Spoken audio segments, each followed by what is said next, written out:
Okay, a couple running back notes. James Conner, they've got a bunch of injuries in their backfield, so we saw a 75% route rate for Conner this week. That's the highest it's been all year. He also saw 3 of 5 opportunities, so these are rushes or targets from inside the 10-yard line in this game. On the year, his opportunity rate from inside the 10 is the 6th highest at running back. So I just wanted to highlight him. Like he's somebody who I've traded away. I thought I was so smart. This is my strategy. It was like draft James Conner and trade him away mid-season. And it's like, nope. Like, it looks like he's just going to be like a top 5 running back down the stretch, like legitimate league winner. He's the engine for the offense, and never more so than right now with these injuries. And then the other running back I wanted to highlight was Rico Dowdle. We keep bringing him up because he's been so surprisingly good, and I do think a big part of that is the Cowboys' offensive line. So he's been just racking up yards before contact all year. In this game, we saw him lead the NFL in yards after contact, 88 yards after contact rushing in this game. He also led the NFL in avoided tackles, which is really unusual. He had 15 missed tackles forced through 13 games before this week. This week, he forced 8 missed tackles in one game. So that's all great. And then the other thing is it hasn't come to fruition yet. He's not getting any targets. I think he had 0 in this game. But his route rate keeps rising. He had a 67% route rate this week, which is the percentage of dropbacks that he runs a route on. That was the 4th highest at the running back position and the highest for Dowdle all year. Another just... Wait, but you didn't even have a catch? Did not, no. That's crazy. Yeah. Another good note for the Cowboys offensive line is they had by far the lowest pressure rate this week in terms of pressure allowed, only 14%. Baker, Mayfield, and Bo Nix are the only guys even below 20 other than Cooper Rush. So it's working. We saw CeeDee Lamb had by far his highest first read target rate of the season this week. The offense is simple, and it's just like force feed CeeDee Lamb and then let Rico just dominate. And like it's working because the offensive line is playing so well. Yeah, but just to push back one thing, the Panthers have the worst pass rush in football. For sure. They have the 2nd or 3rd fewest sacks, but the lowest pressure rate in football. So it was a good matchup, and they really took advantage of it. They got after the Eagles the week before that. It's obviously not a good pass rush for sure, but yeah, I forget who the Panthers play next week. Is it the Cardinals? I'm not sure. It's the Cardinals, right? And so that's going to be a lot of. Let me just double check. Yeah, it is. It's the Cardinals at home. Nice. It's a long trip and a 1:00 start for the Cardinals, but a lot of people are going to talk about Kyler Murray later. I want to talk about Marvin Harrison Jr. Can they take advantage of this Cardinals matchup next week? We'll see. Give me one more. One more, okay. Just for now. The Lions had 62 dropbacks this week, which is one of the highest of any team all year. And that's good for Jameer Gibbs. We saw him run 46 routes, which I wanted to look this up, but I didn't get to it. That has to be one of the highest for a running back in any game this year. And then Sam Laporta had an 84% route rate in this game. That was easily his highest mark of the season. So even on a game where they threw a ton, his rate was the highest it's been all year. And we saw that come to fruition in a big way in terms of the stats. Obviously, this type of game is not characteristic of who the Lions are, but with David Montgomery out, it's possible they do shift to more passing, I think. And we've seen Laporta trend this way for a while now. He had a 66% route rate prior to the Week 11 bye. Since then, it's been 70% or higher in every game. And then that culminated into 84% this week, and the targets were there as well. So he's, probably top 6 tight end in that range going forward. Like, I think you could justify putting him over Travis Kelce from this point on. All right, on the Buffalo Bills note, Keon Coleman returned and ran more routes than Amari Cooper. So did Dalton Kincaid. So Cooper was, I think, 5th on the team in routes run. Both of those, Kincaid's not a rookie, but those 2 youngsters both had a route rate above 50%. Cooper's was at 41%, behind Mac Hollins, behind Khalil Shakir, and Dawson Knox. Dawson Knox apparently led the Bills with a 65% route rate, according to True Media. So that's a really unusually low rate for a team leader. And it just shows like how many guys are mixing in for the Bills here. Like they even kept Curtis Samuel involved. He had 11 routes run. So it's ugly. Obviously, that with the result for Cooper. And this is the inverse of last week for Cooper and the Bills, where it's like the worst game script for him. That a game script for him for fantasy is going to be set up where they're taking shots down the field. They didn't really need to do that in this game. He did play more early on and not as much in the second half, so maybe it could be better going forward. But there's just so many guys here that I think you just are kind of have to avoid them.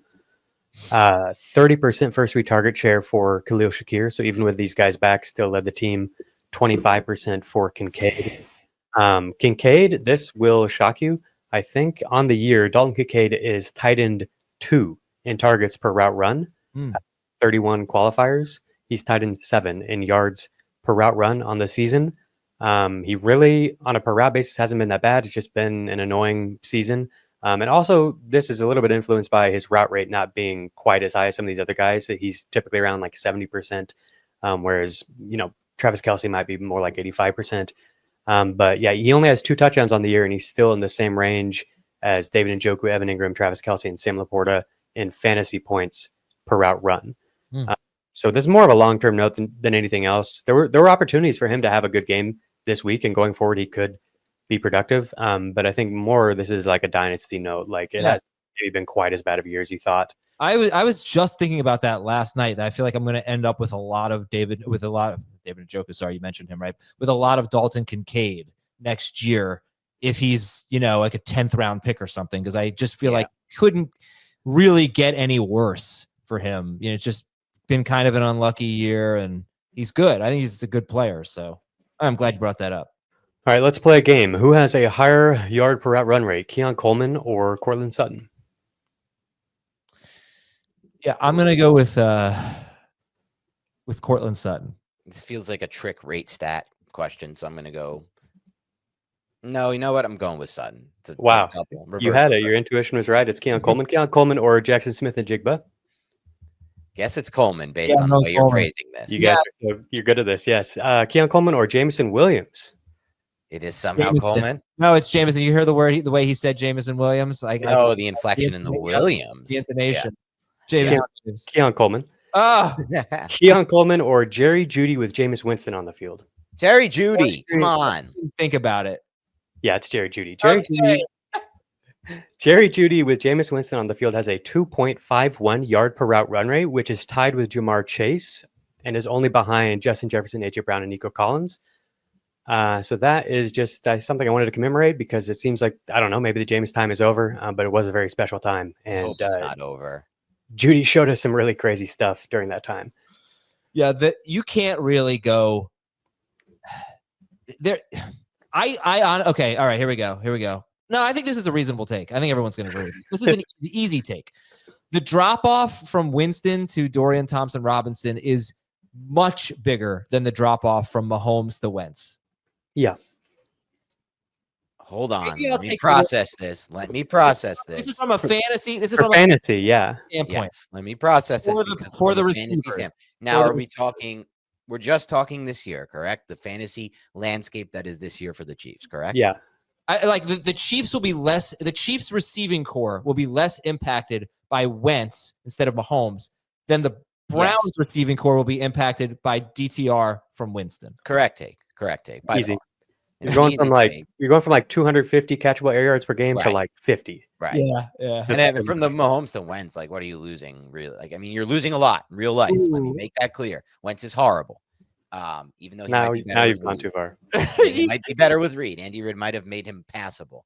But like those receivers, the point that I'm making is those receivers already aren't fantasy starters for us. I mean, we can flex Worthy occasionally and pray with Hopkins, but like it's not a good situation. He saved it. Yeah. But no, with Kelce though, I don't know. I'm probably going to treat Kelce's like going 3 for 27 every game. What are we really losing on? Yeah. Okay. What the hell is going on with that? Let's go back, Jacob. I love Week 15 podcasts. Okay, so not enough routes to qualify, but one rookie who has a higher yard per route run rate than Keon Coleman, Jalen Coker. Oh. 2.07 yards per route run. I will say this, Jacob, like on a stat like that, he had a 93-yard touchdown this week. So like, I don't love that stat.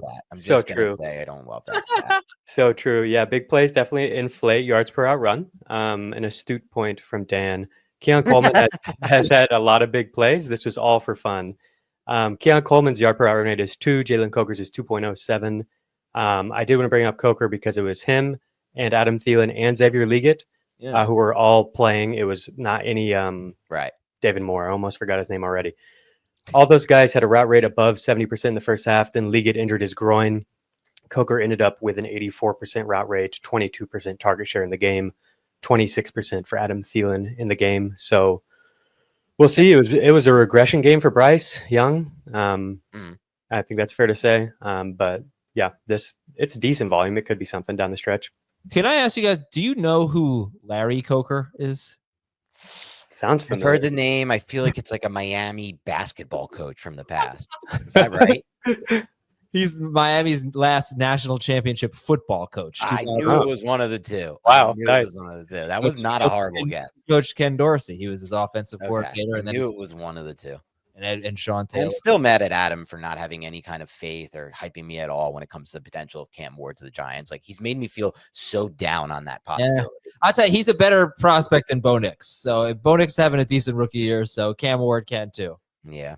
Tell you That's that. still not making me feel much better. Just real quick on Brian Thomas Jr. I've been told that I need to be less vocal about Brian Thomas Jr. Sorry, by the way, for keying you guys on BTJ all year.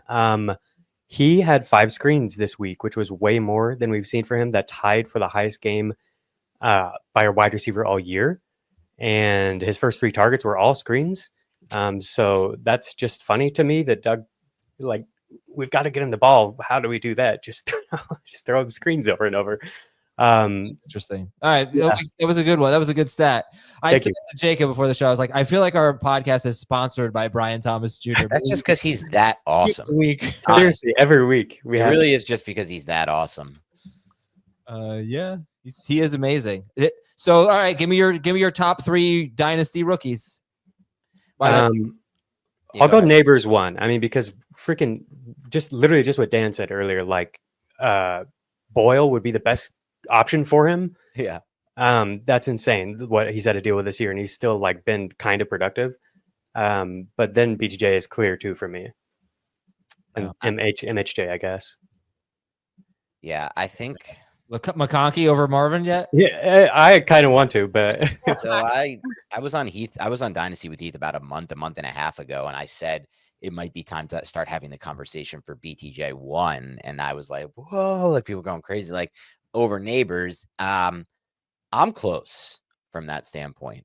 I mean, here's the thing with BTJ. When I watched him at LSU, I was like, he has all the tools to be an elite level. I've got an Azer stat. Jones-esque wide receiver, right? He has the frame and the speed and the movement skills.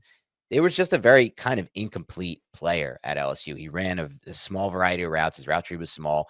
And he's kind of picked up everything insanely fast at the NFL level, faster than any of these players. I'm not saying Neighbors is capped, but Neighbors, and he's not at all, but Neighbors was already the player that he's been so far in the NFL. BTJ is one of those guys that you see hit the NFL, and it's like, wow, he's actually somehow better at the NFL level than the college level. And when you see those types of guys, I feel like they always end up being potential Hall of Famers. And I really think that is his ceiling in the NFL. Oh, yeah. He had 1 game without Neighbors at LSU, and they targeted him like 13 times. He had like a 40% target share. That was like his only opportunity to do it, but he can do all the wide receiver 1 stuff, in my opinion.